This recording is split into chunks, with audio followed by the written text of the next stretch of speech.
Good morning, student. Myself Chiranjit Samanto. Today I am taking the second class of strength of material. In the first lecture, we have seen that the relation between the stress, strain and Young modulus, that is, stress is denoted by small f, strain is denoted by small e, and the Young's modulus is denoted by capital E. And the relation between stress, strain and Young's modulus is Young's modulus is equal to E equals to stress by strain, that is F by small e.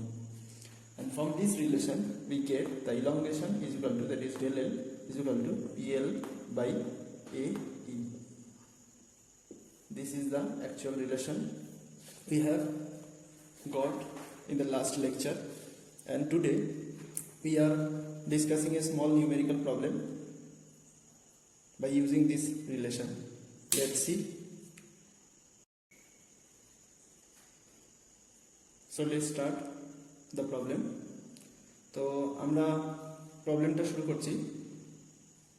তো প্রবলেমটা শুরু করার আগে ফার্স্টে আমরা দেখে নেব যে কোশ্চেনটা কি বলছে। তো আমরা আগে কোশ্চেনটা আগে গো থ্রু করে নিই, ঠিক আছে? তারপরে আমরা নিউমেরিক্যাল প্রবলেমটা সলভ করব। সো দেখি কোশ্চেনটা কি বলছে। A load of 10 kilonewton is to be lifted with the help of a steel wire of length 2 meter. তার মানে ফার্স্ট লাইনে বলছে যে 2 মিটার লম্বা একটা স্টিল ওয়্যার দিয়ে আমরা 10 কিলোনিউটনের একটা লোডকে লিফট করছি, মানে উপরের দিকে তুলছি। Find the minimum diameter of the steel wire if the permissible stress is limited to 100 into 10 to the power 6 Newton per meter square. তার মানে বলছে যদি যে স্টিল ওয়্যার দিয়ে আমরা লোডটাকে উপরের দিকে তুলছি বা লিফট করছি, সেই স্টিল ওয়্যারটার যদি পারমিসিবল স্ট্রেস লিমিটেড হয় কত পর্যন্ত, 100 newton, 100 into 10 to the power 6 newton per metre square, ঠিক আছে? তাহলে সেই ওয়্যারটার ডায়ামিটার কত হবে সেটা আমাকে বার করতে বলছে। আর কি বলছে, অলসো ডিটারমাইন দ্য ইলংগেশন, কতটা বারটা ওই লোডটা উপরের দিকে তোলার সময় বারটার কতটা লেন্থ ইলংগেশন হবে, মানে কতটা লেন্থ বাড়বে, elongation of the steel wire when stressed to its permissible limit. যখন স্ট্রেসটা এই 100 into 10 to the power 6 newton per metre square পর্যন্ত লিমিটেড হবে, তখন এই লোডটা লিফট করতে গেলে কতটা ইলংগেশন হবে সেই ইলংগেশনটা আমাকে বার করতে বলেছে। এখানে একটা আমাকে ইয়ংস মডুলাসের ভ্যালুটা দিয়ে দিয়েছে 2 into 10 to the power 5 Newton per millimetre square. এখানে আমি বলে রাখি, আমরা আগের দিন মাইল স্টিলের স্ট্রেস স্ট্রেন কার্ভ দেখেছি আন্ডার দ্য টেনশন লোড, এবং সেখানে আমরা যে ইনিশিয়াল স্লোপটা পেয়েছিলাম সেটাকে আমরা বলেছিলাম ইয়ংস মডুলাস, যেটা আরেকবার আমরা যদি দেখে নিই, মাইল স্টিলের গ্রাফটা ঠিক এরকম ছিল। এই যে স্লোপটা, এটাকে আমি বলেছিলাম ইয়ংস মডুলাস অফ স্টিল। এই ইয়ংস মডুলাস অফ স্টিলের value 2 into 10 to the power 5 Newton per millimetre square or 2 into 10 to the power 6 KG per centimetre square. যে কোনো স্টিলের ক্ষেত্রে এই ইনিশিয়াল স্লোপটা কনস্ট্যান্ট, সো প্রত্যেকটা স্টিলের ইয়ংস মডুলাসের ভ্যালু কিন্তু সেম, এটা আমাদের মনে রাখতে হবে একটু। তাহলে আমরা কোশ্চেনটা শুরু করার আগে গিভেন ডেটাগুলো একটু লিখে নিই, যে আমাদের কোশ্চেনে কি কি ডেটা দিয়ে দিয়েছে এবং সেই সমস্ত ডেটাগুলোকে একটা স্ট্যান্ডার্ড ইউনিটে আমরা আগে কনভার্ট করে নিই। তাহলে ফার্স্টে আমাদের কি দিয়েছে, লোড। তাহলে লোডকে আমরা ইন জেনারেলি পি দিয়ে ডিনোট করি। তাহলে পি ইজ ইকুয়াল টু বলে দিয়েছে কত, 10 কিলো নিউটন। তো 10 কিলো নিউটনকে যদি আমরা নিউটনে কনভার্ট করি তাহলে কি হবে, 10 into 10 to the power 3 Newton. Next আমাদের লেন্থ কত বলে দিয়েছে, এল। এলকে আমরা লেন্থ দিয়ে ডিফাইন করছি, লেন্থ বলে দিয়েছে 2 মিটার। তার মানে ওয়্যারটার লেন্থ বলে দিয়েছে কত, 2 metre is equal to 2000 millimetre, ঠিক আছে? নেক্সট এরপরে আমরা দেখছি যে বারটার ডায়ামিটার আমাদের বার করতে বলেছে। ডায়ামিটারকে আমরা ডি দিয়ে ডিফাইন করলাম, ডায়ামিটার আমরা জানি না, সেটাকে বার করতে হবে। নেক্সট কি বলেছে, স্ট্রেস, পারমিসিবল স্ট্রেস বলে দিয়েছে। তাহলে স্ট্রেসকে আমরা কি দিয়ে ডিফাইন করি, এফ দিয়ে। তাহলে এফ কত বলেছে, 100 into 10 to the power 6 newton per metre square. তাহলে এখানে আমরা দেখছি যে এখানে ইউনিটটা আছে নিউটন পার মিটার স্কোয়ার, তাহলে এটাকে আমরা কনভার্ট করবো নিউটন পার মিলিমিটার স্কোয়ার। তাহলে মিটার থেকে মিলিমিটারে কনভার্ট করতে গেলে কি করতে হয়, 1000 দিয়ে গুণ করতে হবে। তার মানে কি 100 into 10 to the power 6 divided by 1000। এবার এখানে আছে কি, মিটারের মাথায় স্কোয়ার আছে, তাহলে একেও কি করতে হবে, স্কোয়ার করতে হবে। তাহলে এটা ইজ ইকুয়াল টু হয়ে যাবে কত, 100 ইন্টু 10 টু দি পাওয়ার 6, আর 1000-এর যদি স্কোয়ার করি তাহলে এটাও কি হবে, 10 টু দি পাওয়ার 6। তাহলে 10 to the power 6 10 to the power 6 কেটে গিয়ে কি থাকবে 100 নিউটন পার মিলিমিটার স্কোয়ার। তাহলে এখান থেকে আমরা স্ট্রেসটা পেয়ে গেলাম। এবার আমাদের আর কি দিয়েছে ই আমাদের বলে দিয়েছে 2 into 10 to the power 5 Newton per millimetre square. এটা অলরেডি নিউটন পার মিলিমিটার স্কোয়ারে গিভেন আছে, তাহলে এখান থেকে আমাদের কিছু চেঞ্জেস করতে হচ্ছে না। তাহলে ফার্স্ট আমরা ডিটারমাইন করে নেব ডায়ামিটারটা। তাহলে কি করে করব? আমরা জানি যে স্ট্রেস ইজ ইকুয়াল টু কি, এফ ইজ ইকুয়াল টু কি, লোড বাই এরিয়া। ঠিক আছে, তাহলে আমাদের কোশ্চেনে আমাদের পারমিসিবল স্ট্রেস কত বলে দিয়েছে 100 নিউটন পার মিলিমিটার স্কোয়ার। তাহলে আমরা বসাবো এফ এর জায়গায় কত 100 ইজ ইকুয়াল টু পি কত বলে দিয়েছে আমাদের, লোড বলে দিয়েছে আমরা কত দেখতে পাচ্ছি 10 into 10 to the power 3, 10 into 10 to the power 3। এরপরে আমরা এরিয়া বার করবো। যদি রডটা ডায়ামিটার বলে দেয়, মানে ডায়ামিটার বলতে কি বোঝায় যে রডটা কি হবে সার্কুলার, তার মানে ক্রস সেকশনটা কি হবে একটা সার্কেল। তার মানে আমরা দেখি যদি ক্রস সেকশনটা কি হবে এরকম একটা সার্কেল, আর যার ডায়ামিটারটা কি হবে ডি। তাহলে আমরা জানি কি সার্কেলের এরিয়া ইজ ইকুয়াল টু কি pi by 4 into D square. এই ফর্মুলাটা আমরা জানি, তাহলে সেটাই আমি এখানে অ্যাপ্লাই করব। তাহলে কি হবে pi by 4 into D square. এটাকে সলভ করলে আমরা ডি এর ভ্যালু পেয়ে যাব।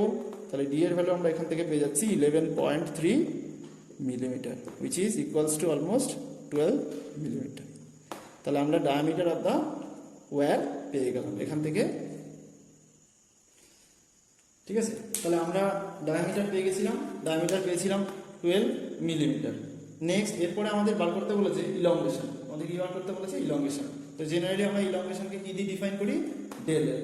তাহলে আমরা একটা রিলেশন পেয়েছিলাম ডেল এল এর সঙ্গে, মানে ইয়ংস মডুলাস স্ট্রেস আর স্ট্রেনের সঙ্গে। সেখানে আমরা দেখেছিলাম যে del L equals to PL by A E, যেখানে del L is equal to elongation বা চেঞ্জ ইন লেন্থ, পি হচ্ছে লোড, এল হচ্ছে লেন্থ, এ হচ্ছে cross section area and E হচ্ছে ইয়ংস মডুলাস। তাহলে দেখো আমরা এখানে সমস্ত ভ্যালুগুলো আমরা জানি except the value of del L. শুধু এখানে আমরা এরিয়াটা ক্যালকুলেট করে নিচ্ছি। তাহলে এরিয়ার ভ্যালু কি হয়ে যাবে, যেহেতু ক্রস সেকশনটা সার্কুলার, তাহলে আমরা ফর্মুলা কি জানি আমরা একটু আগে দেখলাম pi by 4 into D square, যেখানে পাই বাই 4 ইন্টু ডি মানে কত বেরোলো একটু আগে 12 স্কোয়ার। তাহলে 12 স্কোয়ার হলে এই ভ্যালুটা আমাদের কত যাচ্ছে 113 মিলিমিটার স্কোয়ার। এরিয়ার ইউনিট হচ্ছে মিলিমিটার স্কোয়ার, এরিয়ার ইউনিট মিলিমিটার স্কোয়ার। নেক্সট তাহলে আমরা ভ্যালুটা এখানে পুট করি। পি এর ভ্যালু কত বলেছে, পি আমরা জানি 10 ইন্টু 10 টু দি পাওয়ার 3, এল আমরা জানি 2000, ডি আমরা আমরা এখানে ক্যালকুলেট করে নিয়েছি 113, আর ই আমরা এখানে দেখতে পাচ্ছি 2 ইন্টু 10 টু দি পাওয়ার 5। এটাকে যদি আমরা ক্যালকুলেট করি তাহলে আমরা পাবো 0.9 মিলিমিটার। তাহলে এটা আমার আরেকটা অ্যান্সার। তাহলে আমরা দুটো অ্যান্সার পেয়ে গেলাম। যে আমাদের ইলংগেশন বার করতে বলেছিল, তাহলে elongation is equal to elongation of the bar is 0.9 mm when dia কত বেরোলো ডায়া আমাদের 12 মিলিমিটার। তাহলে আমরা এখান থেকে অ্যান্সারটা পেয়ে গেলাম এবং আমরা এই রিলেশনটার ব্যবহারটা আমরা দেখতে পেলাম। এই ধরনের অঙ্ক আমাদের এক্সামে আসে এবং খুব ইম্পর্টেন্ট এই ধরনের অঙ্ক। Be prepare about that such types of problem. So এরপরে আমরা একটা মোস্ট ইম্পর্টেন্ট টপিক দেখব, সেটা হলো ultimate stress, working stress and factor of safety.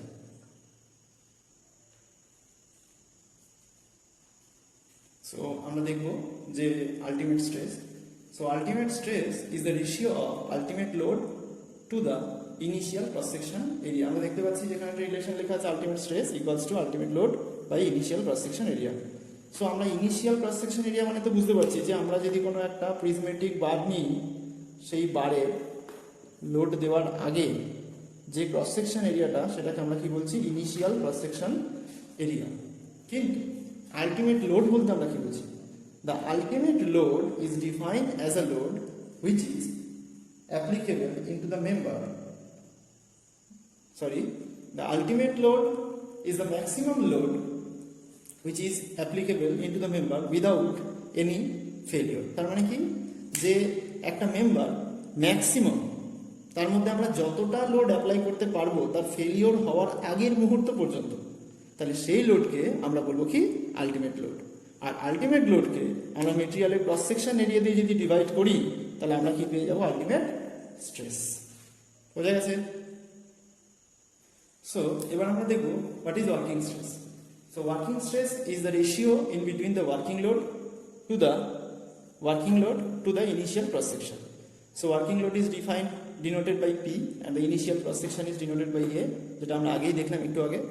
So এখানে ওয়ার্কিং লোড বলতে কি বোঝাচ্ছে?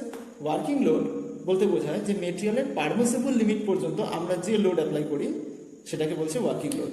সো তাহলে কি হলো পারমিসিবল লিমিট মানে কি?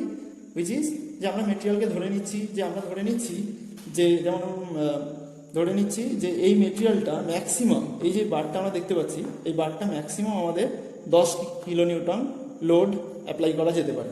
10 কিলোনিউটন লোড আমরা দিতে পারি। কিন্তু দেখা যাচ্ছে যে 10 কিলোনিউটনটা কি এর আলটিমেট লোড। তার মানে কি 10 কিলোনিউটন যদি আমরা লোড দিই তাহলে মেটেরিয়ালটা কিন্তু তার থেকে 0.001 কিলোনিউটন লোড আমরা এক্সট্রা অ্যাপ্লাই করি তাহলে মেটেরিয়ালটা কি হবে? ব্রেক হয়ে যেতে পারে। তাহলে পারমিসিবল লিমিট কি হবে? পারমিসিবল লিমিট অবভিয়াসলি এর থেকে লেস দেন হবে, মানে 10 কিলোনিউটনের থেকে কম হবে। তাহলে কি ultimate load is less than কি permissible, sorry ultimate load is greater than working load or permissible load. তাহলে আলটিমেট লোড কি হবে? সবসময় ওয়ার্কিং লোডের থেকে বেশি হবে।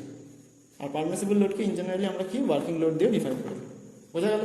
তাহলে এখানে আমরা নতুন একটা টার্ম পাবো which is called factor of safety, যেটাকে আমরা FOS দিয়েও ডিফাইন করে থাকি, যেটাকে আমরা কি বলি? Factor of safety. The factor of safety is the ratio in between the ultimate stress or load divided by working stress or load. তাহলে ফ্যাক্টর অফ সেফটি কি? Factor of safety is the ratio of ultimate load or ultimate stress by working load or working stress. So আমরা যদি দেখি রিলেশনে যে ultimate লোডের value working লোডের থেকে বেশি, সুতরাং আলটিমেট স্ট্রেসের ভ্যালু ওয়ার্কিং স্ট্রেসের থেকে কি বেশি। সুতরাং ফ্যাক্টর অফ সেফটির ভ্যালু অলওয়েজ কি হবে? ফ্যাক্টর অফ সেফটির ভ্যালু অলওয়েজ গ্রেটার দেন 1 হবে for safe material. If the factor of safety is less than 1 then the material is unsafe. Clear? So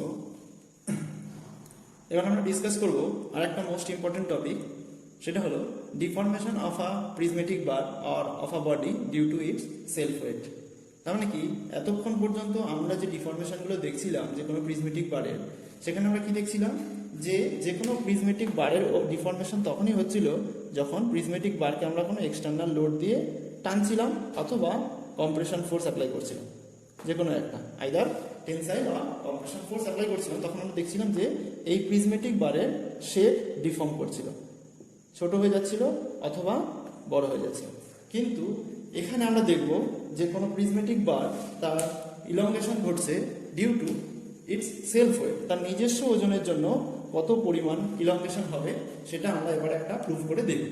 so আমরা এখানে এটা প্রুফ করার জন্য আমরা একটা প্রিজমেটিক বার কনসিডার করেছি। আমরা দেখতে পাচ্ছি ছবিতে যে একটা প্রিজমেটিক বার নিয়েছি যার লেন্থ হচ্ছে এল লেন্থের একটা প্রিজমেটিক বার নিয়েছি এবং তার মধ্যে একটা স্মল স্ট্রিপ নিয়ে নিয়েছি dx লেন্থের একটা স্মল স্ট্রিপ আমরা কনসিডার করেছি which is at a distance x from the bottom of this prismatic bar। Prismatic বারের একদম বটম থেকে x ডিস্টেন্সে আমরা dx একটা স্ট্রিপ কনসিডার করেছি। আর এখানে প্রিজমেটিক বারের ক্রস সেকশন এরিয়া আমরা কত কনসিডার করেছি? a, যেটাকে ধরছি a মিটার স্কয়ার। এবং এই প্রিজমেটিক বারে আমরা ইউনিট ওয়েট কনসিডার করেছি gamma newton per metre cube. Next, তাহলে যদি আমরা এই এক্স পোর্শনটা মানে যে ডিএক্স পোর্শনটা আছে সেই ডিএক্স পোর্শনের নিচে যে এক্স পোর্শনের লেন্থটা আমরা এখানে দেখতে পাচ্ছি, সেই এক্স পোর্শনের বডিটার যদি আমরা ওয়েট ক্যালকুলেট করতে চাই তাহলে আমরা কি করে পাবো? তাহলে ওয়েট অফ বডি এক্স পোর্শনটা আমরা ওয়েট কনসিডার করবো, সেটাকে আমরা ডিফাইন করছি WX দিয়ে। তাহলে WX ইকুয়াল টু কি আমরা এটা বলতে পারি যে ইউনিট ওয়েট ইন্টু ভলিউম। কেন আমরা ইউনিট দিয়ে যদি বিচার করি তাহলে দেখবো যে ইউনিট ওয়েটের ইউনিট কি? Newton per metre cube. আর ভলিউমের ইউনিট আমরা জানি মিটার কিউব, কেন ভলিউম কিসের মাল্টিপ্লিকেশন? এরিয়া আর লেন্থ। আর এরিয়ার ইউনিট কি? Metre square. আর লেন্থের ইউনিট কি? মিটার। তাহলে সেটা হয়ে যাবে মিটার কিউব। তাহলে মিটার মিটার কেটে গিয়ে কী পড়ে থাকছে? নিউটন, যেটাকে আমরা ওয়েট হিসেবে কনসিডার করতে পারি। ক্লিয়ার? তাহলে এখানে আমি যদি দেখি তাহলে W X is equal to কী বেরোবে? গামা, ভলিউমকে আমরা কী পাবো? Area, cross section area into length. তাহলে আমরা W X is equal to কী পেয়ে যাচ্ছি? গামা এল ইন্টু এ।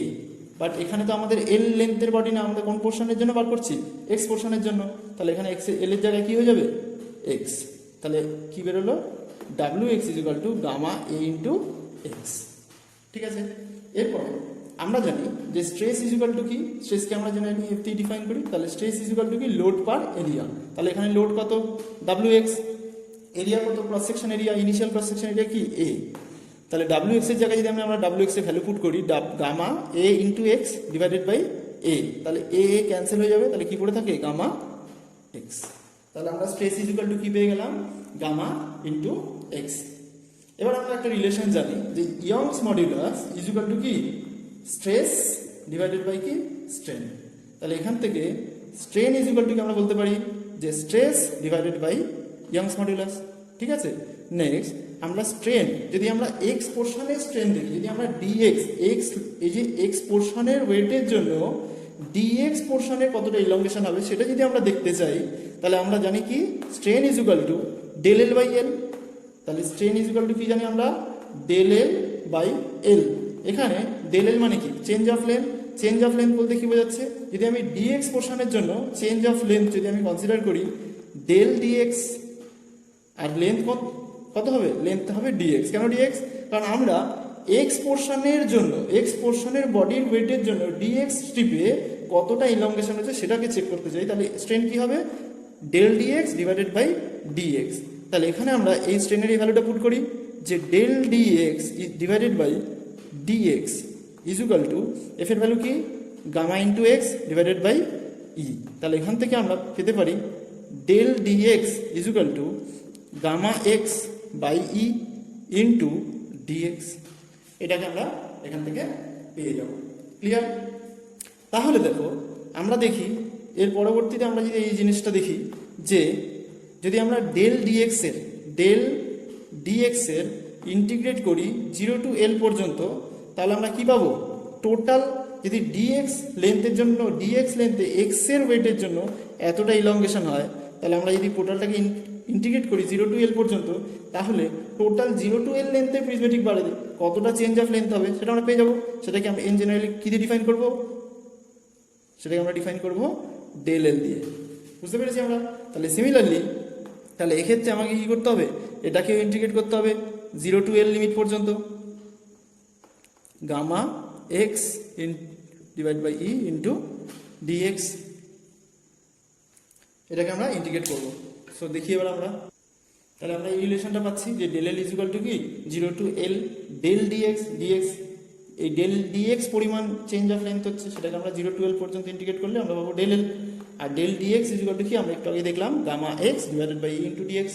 তাহলে এটাকে আমরা ইন্টিগ্রেট করি, তাহলে দেখবো এটাকে যদি ইন্টিগ্রেট করি আমরা পেয়ে যাবো কি? Gamma by E, constant term বাইরে চলে আসছে, integration 0 to L x into dx. তাহলে এক্স এর ইন্টিগ্রেশন আমরা করলে কি পাবো? Gamma by E. এক্স এর ইন্টিগ্রেশন করলে আমরা পাবো কি? এক্স স্কোয়ার বাই 2, লিমিট হবে 0 টু এল। তাহলে এখান থেকে এটাকে আমরা সলভ করলে কি পেয়ে যাবো? Del L is equal to gamma L square by 2 E. তাহলে এখান থেকে আমরা একটা রিলেশন তৈরি করতে পারলাম যে ডিউ টু দ্য সেলফ ওয়েটের জন্য কতটা ইলংগেশন হবে প্রিজমেটিক বারে? গামা এল স্কোয়ার বাই 2 ই। বোঝা গেছে? তাহলে এখানে এই রিলেশনটাকে আমরা যদি আরেকটু সিম্পলিফাই করি যে গামা ইজ ইকুয়াল টু আমরা কি বলতে পারি, বা আমরা যদি বোথ সাইডে এ দিয়ে মাল্টিপ্লাই করি, আমরা দেখব গামা এল স্কোয়ার ইন্টু এ করলাম ডিভাইডেড বাই 2a ইন্টু ই করলাম। বোঝা গেছে? তাহলে আমরা দেখব যে এখানে আমরা দেখব যে কি del L is equal to gamma এলকে আমরা ভাঙতে পারি gamma into L into A into L. এখানে এল দুবার আছে তাই আমি এখানে দুবার এল লিখেছি ডিভাইড বাই 2a ইন্টু ই। তাহলে এখান থেকে আমি পাচ্ছি দেখো এল ইন্টু এ মানে কি? ভলিউম, আমরা আগে দেখেছি, ইন্টু গামা তার মানে কি? ওয়েট। তাহলে ওয়েট অফ দ্য বডি, তার মানে ডাব্লিউ, আমি টোটাল ওয়েট অফ দ্য বডিকে ডাব্লিউ দিয়ে ডিফাইন করছি। তাহলে W L divide by 2a into E. এটাও একটা রিলেশন বেরিয়ে গেল ওয়েটের রেসপেক্টে এটা। আর ইউনিট ওয়েটের রেসপেক্টে এটা। কিন্তু এখানে আমরা একটা জিনিস দেখতে পাচ্ছি যে del L is equal to gamma L square by 2e, এখানে কিন্তু কোথাও কোনো জায়গায় ক্রস সেকশন এরিয়ার কোনো জায়গা নেই। তাহলে আমরা কি বলতে পারি যে change of length due to the self weight is directly proportional to কি square of the length of the body. তার মানে square of the length of the বডির উপর ডিপেন্ড করে, চেঞ্জ অফ লেন্থ কখনোই কিন্তু ক্রস সেকশন এরিয়ার উপর ডিপেন্ড করে না। ক্লিয়ার এটা আমাদের কাছে তাহলে? ঠিক আছে। তো সবার কাছে আমার একটা রিকোয়েস্ট, যদি আমাদের ভিডিওটা যদি খুব ভালো লেগে থাকে তাহলে অবশ্যই লাইক করবে, সাবস্ক্রাইব করবে এবং বন্ধুদের মাঝে শেয়ার করতে কিন্তু অবশ্যই ভুলবে না। এবং সাবস্ক্রাইব করার সময় দেখবে যে একটা বেল আইকন আছে, সেটা অবশ্যই ক্লিক করে অল করে দেবে, তাহলে আমাদের চ্যানেল থেকে যত ভিডিও তৈরি করা হবে সবার আগে তোমাদের কাছে নোটিফিকেশন পৌঁছে যাবে। ঠিক আছে? তো ঠিক আছে, তা আমরা তাহলে একটা প্রবলেম দেখি। আমরা একটু আগেই দেখলাম যে ডিউ টু সেলফ ওয়েটের জন্য বারে একটা ইলংগেশন হয় সেলফ ওয়েটের জন্য, সেটা কি দেখলাম যে del L is equal to কি gamma L square by 2e। এই রিলেশনটা আমরা একটু আগে প্রুফ করলাম। তো এই রিলেশনের উপরে আমরা একটা ছোট নিউমেরিক্যাল নিয়েছি, তো দেখা যাক নিউমেরিক্যালটা কিভাবে করা যায়। So let's start. A uniform steel wire rope of 40 meter long is hung vertically from a support। তার মানে কি বলছে যে একটা ইউনিফর্ম স্টিল ওয়্যার, সেটা 40 মিটার লম্বা, 40 মিটার লম্বা একটা ইউনিফর্ম স্টিল ওয়্যার রয়েছে, যেটা একটা সাপোর্ট থেকে নিচের দিকে ঝুলছে। ঠিক আছে? এবং এই রোপটা টপ 15 মিটার, যদি এটা 40 মিটারের লেন্থ হয়, 40 মিটার লেন্থের যদি কোনো বার হয়, তাহলে তার টপ 15 মিটারে কতটা ইলংগেশন হবে সেটা আমাকে কিন্তু ক্যালকুলেট করতে বলেছে। ঠিক আছে? তাহলে টপ 15 মিটার, তাহলে আমাদের লেন্থ আমরা পেয়ে গেছি যে কত মিটারের জন্য বারে, কত মিটারের জন্য আমাকে ইলংগেশন বার করতে বলেছে, টপ 15 মিটারের জন্য সেলফ ওয়েট। ঠিক আছে? তার আমাদের কিছুই বলে দেয়নি, কিন্তু আমাদের বলে দিয়েছে কি স্টিল ওয়্যার। তাহলে যেহেতু স্টিল ওয়্যার বলে দিয়েছে, তাহলে স্টিল ওয়্যারের আমার প্রথমে ইউনিট ওয়েট জানতে হবে। তাহলে আমরা জানি যে স্টিল ওয়্যার, স্টিলের ইউনিট ওয়েট অফ স্টিল, এটা আমাদের সবারই মনে রাখতে হবে যে 7850 কেজি পার মিটার কিউব। তাহলে স্টিলের ইউনিট ওয়েট কত? 7850 কেজি পার মিটার কিউব। ঠিক আছে? এবার আমাদের লাগবে কি ইয়ংস মডুলাস। তাহলে ইয়ংস মডুলাসের ভ্যালু আমি একটু আগে বলে দিয়েছি, সেটা কত? 2 × 10⁶ কেজি পার সেন্টিমিটার স্কয়ার। তাহলে এই 10⁶ কেজি পার সেন্টিমিটার স্কয়ারকে আমাকে কিসে কনভার্ট করতে হবে? Kg per metre square. তাহলে কেজি পার সেন্টিমিটার স্কয়ার থেকে কেজি পার মিটার স্কয়ারে কনভার্ট করলে কি হবে? 2 × 10⁻10 কেজি পার মিটার স্কয়ার। বুঝে গেছে? ক্লিয়ার? নেক্সট, তাহলে আমাদের কাছে লেন্থ কত বলে দিয়েছে? লেন্থ বলে দিয়েছে টপ 15 মিটার। তাহলে লেন্থ কত? 15 মিটার। তাহলে প্রথম টপ 15 মিটারে কতটা ইলংগেশন হবে সেটা দেখতে হবে। তাহলে ফর্মুলা কি? Del L is equal to gamma L square by 2e। তাহলে ভ্যালু পুট করি। গামার ভ্যালু কত পেলাম? 7850 কেজি। ঠিক আছে? ইনটু এল স্কয়ার, এল স্কয়ার মানে কত? 15 স্কয়ার। ঠিক আছে? 2 ইনটু ই কত? 2 ইনটু ই হচ্ছে 2 × 10⁻10। তাহলে এটাকে যদি আমরা সলভ করি, আমরা পেয়ে যাব 4.4 × 10⁻⁻5 মিটার। তাহলে এটাকে আমরা যদি মিটার থেকে মিলিমিটারে কনভার্ট করি তাহলে কত দাঁড়াবে? 0.044 মিলিমিটার। তাহলে টপ 15 মিটারে কতটা ইলংগেশন হবে? 0.44 মিলিমিটার। তাহলে আজকের মতো আমরা এখানে ক্লাস শেষ করলাম। নেক্সট ক্লাসে আমরা স্ট্রেস স্ট্রেনের আরও কিছু টপিক নিয়ে আলোচনা করব। Thank you.